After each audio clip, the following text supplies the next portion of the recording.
Na'udzu billahi minasy syaithanir rajim. Bismillahirrahmanirrahim.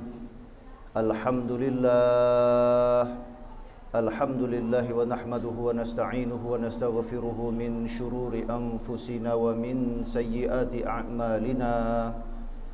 Ashhadu an la ilaha illallah wahdahu la syarika lah wa ashhadu anna sayyidana Muhammadan abduhu wa rasuluhu alladzi la nabiyya ba'dah.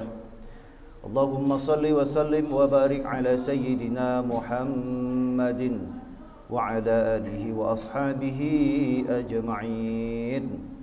Amma ba'du fa ya ibadallah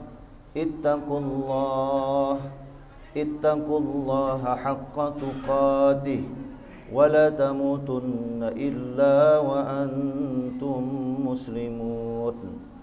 Faqala ta'ala fi kitabihil aziz, na'udzu billahi minasy syaithanir rajim.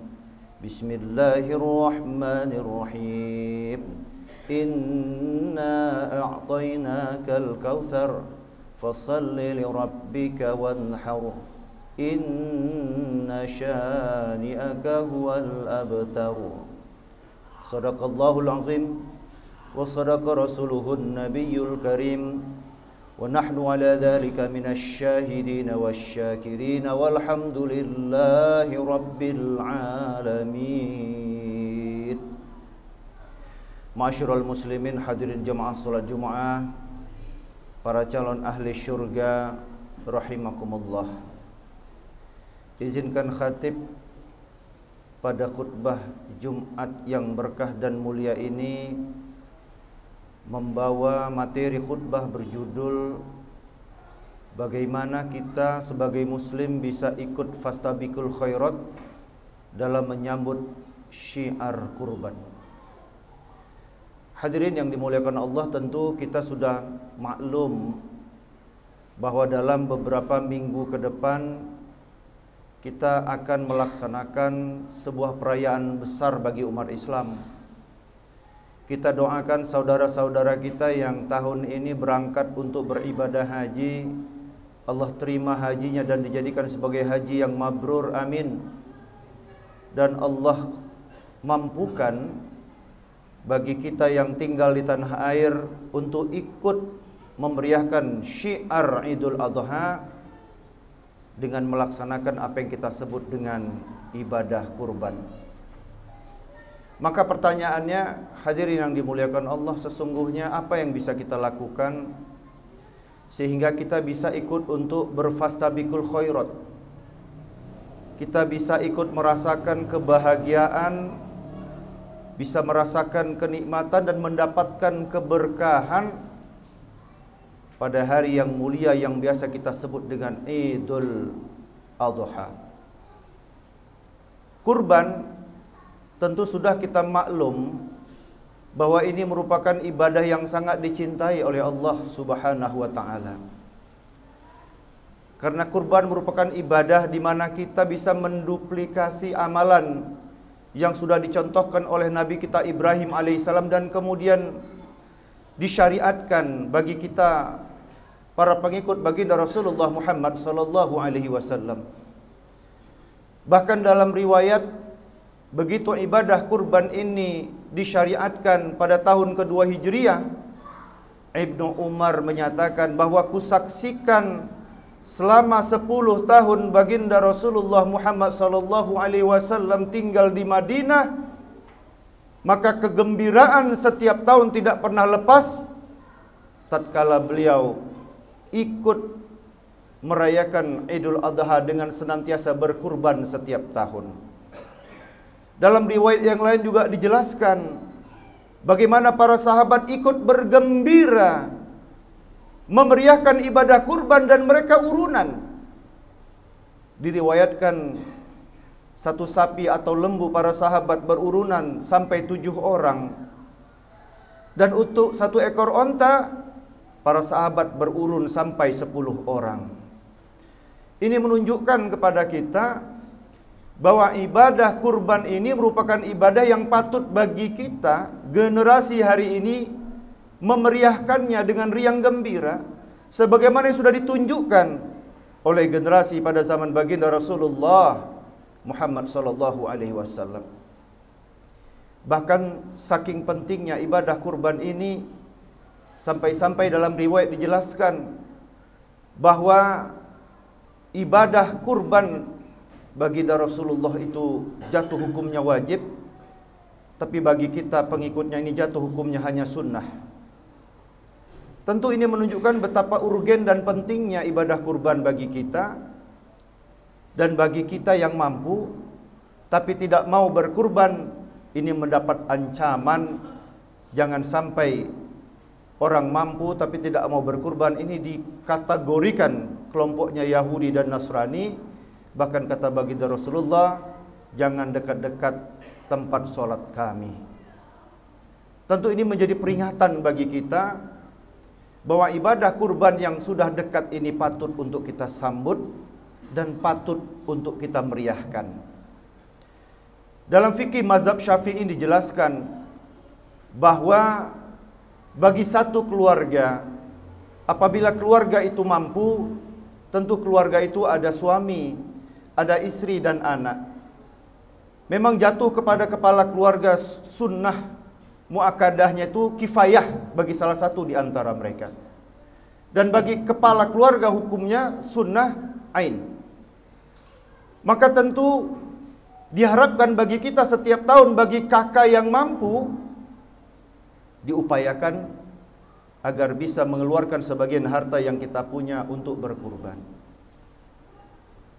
Maka perlu bagi kita untuk berdakwah. Karena lihat data hari ini, dalam satu masjid kadang-kadang kalau kita hitung antara jumlah hewan ternak yang dikurbankan dengan kakak yang mampu, kok rasanya masih belum berimbang.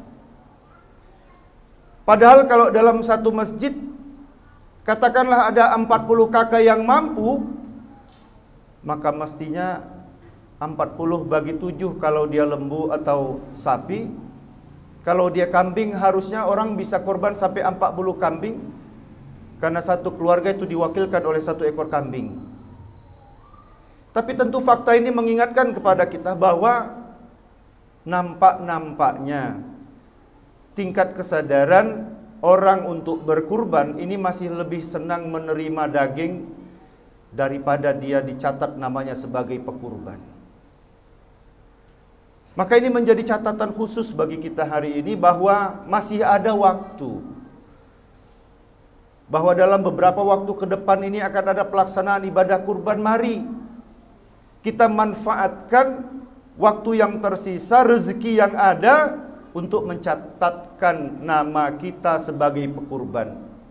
Minimal kita berazam bahwa satu kakak yang mampu, hendaklah tahun ini kita berazam untuk ikut berkurban. Bahkan bagi yang tidak mampu pun, misalnya masjid sekarang ini sudah banyak melakukan inovasi agar orang bisa jauh-jauh hari bisa mempersiapkan diri untuk ikut berkurban.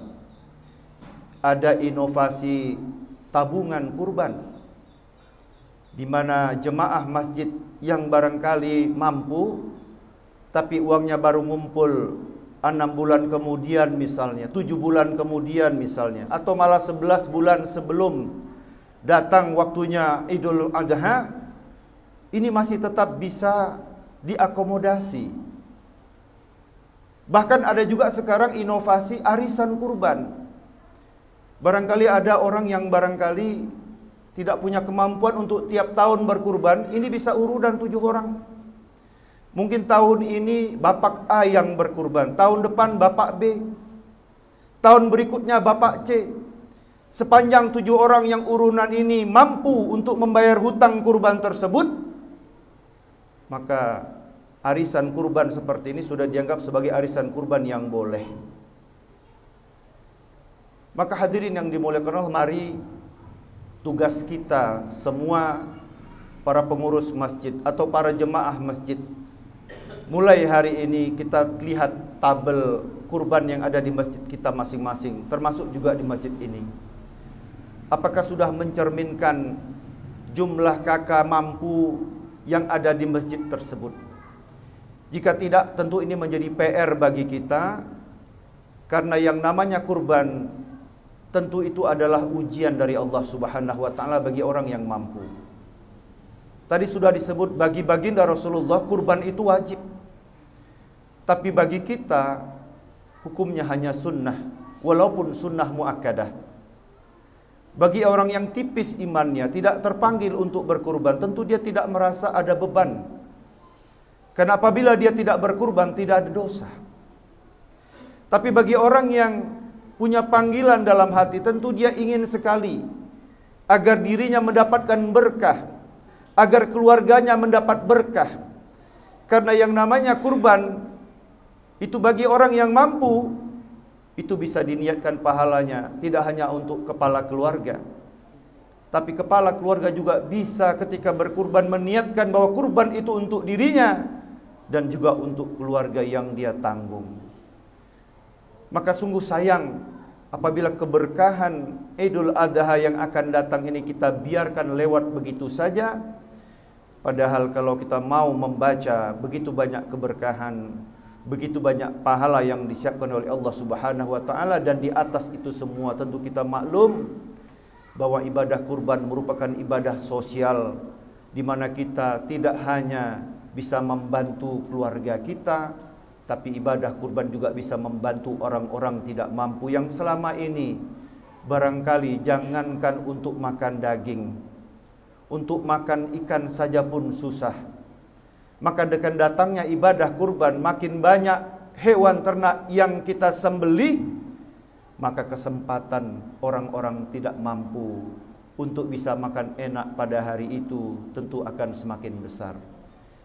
Diangkat tangannya berdoa kita, ya Allah, berikanlah pahala yang berlipat ganda buat orang-orang yang sudah membantuku, yang sudah memberikan dan memfasilitasi sehingga hewan daging kurban ini bisa sampai ke rumahku. Tentu ini menjadi doa yang kita tidak pernah tahu, mungkin doa itulah yang nanti bakal bisa menyelamatkan kita kelak di kemudian hari. Barakallahu li wa lakum fil Qur'anil Karim wa nafa'ani wa iyyakum bima fihi minal ayati wa dzikril hakim. Aqulu qawli hadza wa astaghfirullahal azim innahu huwal ghafurur rahim.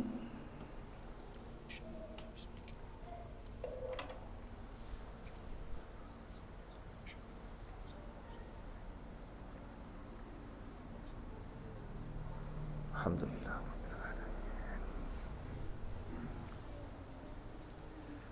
Alhamdulillah. Alhamdulillah hamdan katsiran kama amara. Asyhadu an la ilaha illallah wahdahu la syarika lah. Lahul mulku wa lahul hamdu yuhyi wa yumitu wa huwa ala kulli syai'in qadir. وأشهد أن سيدنا محمدا عبده ورسوله الذي لا نبي بعده. اللهم صل وسلم وبارك على سيدنا محمد وعلى آله وأصحابه أجمعين.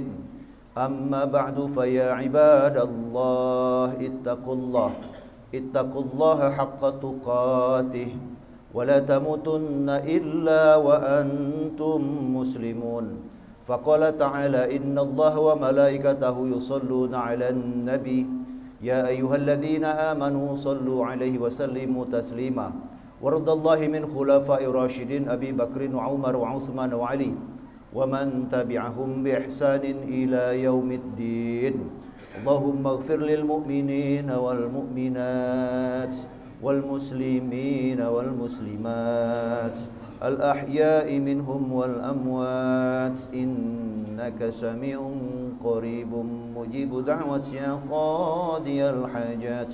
ربنا آتنا في الدنيا حسنة وفي الآخرة حسنة وقنا عذاب النار والحمد لله رب العالمين. عباد الله إن الله يأمر بالعدل والإحسان وإيتاء ذي القربى وينهى عن الفحشاء والمنكر والبغي يعظكم لعلكم تذكرون ولذكر الله أكبر